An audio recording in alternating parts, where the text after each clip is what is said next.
আজকের ভিডিওতে আমি আপনাদেরকে পৃথিবীর সবচাইতে ব্যতিক্রম আর অদ্ভুত ধরনের পাহাড়ি আঁকা বাঁকা উঁচু নিচু রাস্তা দেখাবো, যে রাস্তার সৌন্দর্য দেখলে যে কেউ অবাক হয়ে যাবে। ভিডিওটা পুরোপুরি দেখতে থাকুন। দেখুন, একটা গাড়ি এই পাহাড়ি রাস্তাতে কখনো নিচে নামছে, আবার ঘুরিয়ে এসে আবার কখনো উপরে উঠছে।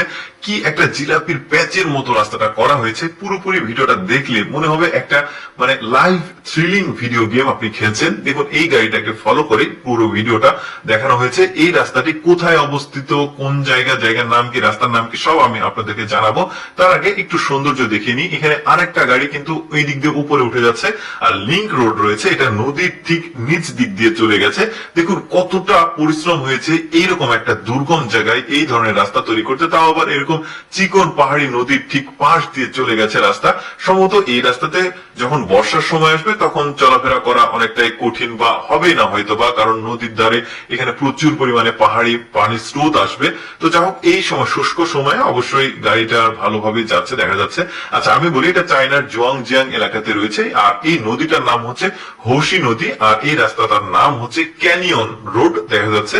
আর এই যে গাড়িটা দেখছেন, এই গাড়িটা চলে যাবে একদম পাহাড়ের উপরে, একদম উপরে একটা গ্রাম রয়েছে, সুন্দর একটা পরিপাটি গ্রাম। ওই গ্রামে গিয়ে এই রাস্তাটা শেষ হয়েছে। 48 কিলোমিটার দীর্ঘ এই রাস্তাটি। দেখুন কতটা কষ্ট করে পরিশ্রম করে একদম দুর্গম একটা পাহাড়ি জায়গাতে এই রাস্তাটা নির্মাণ করা হয়েছে। রাতে তো এই ধরনের রাস্তাতে ড্রাইভ করা একদমই অসম্ভব মনে হবে, হয়তো ভীতিকর একটা পরিস্থিতি হবে। এখন দেখুন এই গাড়িটা এতক্ষণ তো দেখলেন নিচে নামতে ছিল, আর এখন যেটা হবে, এখন এটা উপরের দিকে উঠতে শুরু করছে, উঠতেই থাকবে। আর একটু পর পর বাঁক পাওয়া যাচ্ছে।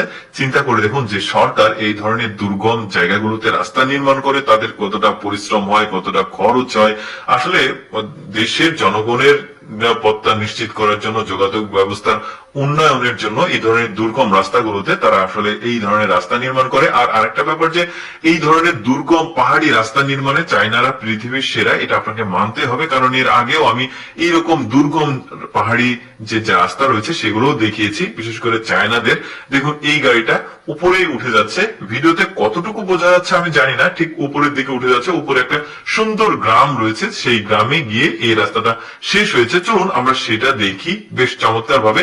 আর এটা কিন্তু খুব দ্রুত যে গাড়িটা যাচ্ছে, এতটা দ্রুত যায়নি, গাড়িটা স্লোলি যাচ্ছিল। আমি একটু ফাস্ট করে আপনাদেরকে দেখিয়েছি যাতে পুরো রাস্তাটি, এই 48 কিলোমিটারের পুরো রাস্তাটি আপনাদেরকে দেখাতে পারি। এই জন্য আর কিছু কিছু অংশ কেটে দেওয়াও আছে, যাতে একটু থ্রিলিং জায়গাগুলো আপনাদেরকে দেখানো হয়েছে। বেশ চমৎকার। কিছুদিনের মধ্যে এই রাস্তাটা কিন্তু ফেসবুকে ব্যাপক ভাইরাল হবে, হয়তো বা অনেকে ট্যুর করতে যাবে। তার আগেই যেহেতু নতুন রিলিজ হয়েছে, রাস্তাটা উন্মুক্ত করা হয়েছে, আমি আপনাদেরকে আগে দেখিয়ে দিলাম। দেখুন এটা হচ্ছে পাড়া, একদম পাহাড়ের উপরের দিকে রয়েছে এই পাড়াটা। বেশ চমৎকার লাগছে কিন্তু দেখতে, গাড়িটা উঠে যাচ্ছে। আর এই পাড়ার ঠিক শেষের দিকে এই রাস্তাটা ইন হয়ে গেছে। দেখতে বেশ চমৎকার। দেখতে পাচ্ছেন পরিপাটি, সুন্দর সাজানো গোছানো, পরিষ্কার পরিচ্ছন্ন একটা গ্রাম, দেখতেও ভালো লাগছে। দর্শক, কেমন লাগলো আজকের এই ব্যতিক্রম ভিডিওটি কমেন্ট করে জানাবেন। আর এইরকম এক্সেপশনাল ভিডিও প্রতিদিন দেখতে আমাদের লেটস গো ফেসবুক পেজটি ফলো রাখতে পারেন। ধন্যবাদ।